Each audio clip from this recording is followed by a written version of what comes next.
നമുക്ക് എല്ലാവർക്കും ഉള്ളൊരു ഫാന്റസി ആയിരിക്കും ഈ ടൈം ട്രാവൽ ചെയ്യുക. ടൈം ട്രാവൽ ചെയ്തിട്ട് നമ്മുടെ പാസ്റ്റിൽ പോയിട്ട് കുറെ കാര്യങ്ങളൊക്കെ ശരിയാക്കിയിട്ട് തിരിച്ചു വരിക. ഇപ്പൊ നമ്മൾ 10 വർഷമാണ് പിന്നിലോട്ട് പോകാൻ ആഗ്രഹിക്കണമെങ്കിൽ 10 വർഷം പ്രായം കുറഞ്ഞ് അന്നുണ്ടായിരുന്ന അറിവ് വെച്ച് അന്നുണ്ടായിരുന്ന വിസ്ഡം വെച്ച് മാത്രം വർക്ക് ചെയ്യാനല്ലല്ലോ നമ്മൾ പോകുന്നത്. ടൈം ട്രാവൽ എന്നുള്ള കൺസെപ്റ്റ് നമ്മൾ ഉപയോഗിക്കണം എന്ന് പറയുമ്പോൾ നമ്മൾ ഈ സമയം കൊണ്ട് നേടിയിട്ടുള്ള നമ്മുടെ അറിവ്, നമ്മൾ സഹിച്ച വേദന, അതിൽ നിന്ന് ഉൾക്കൊണ്ടിട്ടുള്ള പാഠങ്ങൾ, ഈ വിസ്ഡം എടുത്തുകൊണ്ടാണ് നമ്മൾ പാസ്റ്റിലേക്ക് പോയിട്ട് അവിടെയുള്ള എന്തോ ഒരു പ്രോബ്ലം നമ്മൾ സോൾവ് ചെയ്യുന്നത്. കാര്യം നമുക്ക് അന്ന് അത് സോൾവ് ചെയ്യാനുള്ള വിസ്ഡം ഉണ്ടായിരുന്നില്ല, അറിവുണ്ടായിരുന്നില്ല. പക്ഷെ ഓൾറെഡി ഇപ്പൊ നിൽക്കുന്ന ടൈമിൽ നമ്മൾ ഈ വിസ്ഡം ഗെയിൻ ചെയ്തിട്ടുണ്ട്.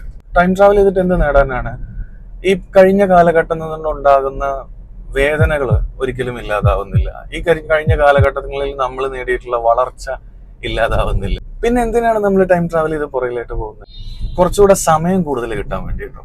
ഇപ്പോൾ ഉള്ള വിസ്ഡം ഉപയോഗിച്ച് പുറകെ പോയി നമ്മൾ അന്നുണ്ടായിരുന്ന ചില പ്രശ്നങ്ങളൊക്കെ നമ്മൾ തിരുത്തി എന്ന് തന്നെ ഇരിക്കട്ടെ. കാലം കഴിഞ്ഞ് വന്ന് നമ്മൾ ഇവിടെ എത്തുമ്പോഴും ഒരുപാട് പ്രശ്നങ്ങൾ ഇവിടെ നമ്മളെയും കാത്തിരിപ്പുണ്ടാവും. സോ അങ്ങനെ നമ്മൾ പഴയത് പോയിട്ട് എന്തോ ഫിക്സ് ചെയ്യുന്നതിൽ പ്രത്യേകിച്ച് കാര്യമൊന്നുമില്ല. ഇനി കാര്യത്തിലേക്ക് വരാം. ADHD ഉള്ള ഒരാൾക്ക്, അതാണല്ലോ നമ്മുടെ ടോപ്പിക്. ടൈം തന്നെ അയാൾക്ക് ഒരു പ്രശ്നമാണ്. ഒരു 10 കൊല്ലം പുറകിലോട്ട് പോയിട്ട് എന്റെ ഏതൊക്കെ പ്രശ്നം സോൾവ് ചെയ്യണം എന്ന് പറഞ്ഞ അയാൾ അവിടെ ചെന്നിരുന്നാൽ പോലും അയാൾക്ക് അവിടെയുള്ള പ്രശ്നം സോൾവ് ചെയ്യാൻ ഒരു പക്ഷെ പറ്റിക്കോളണമെന്നില്ല.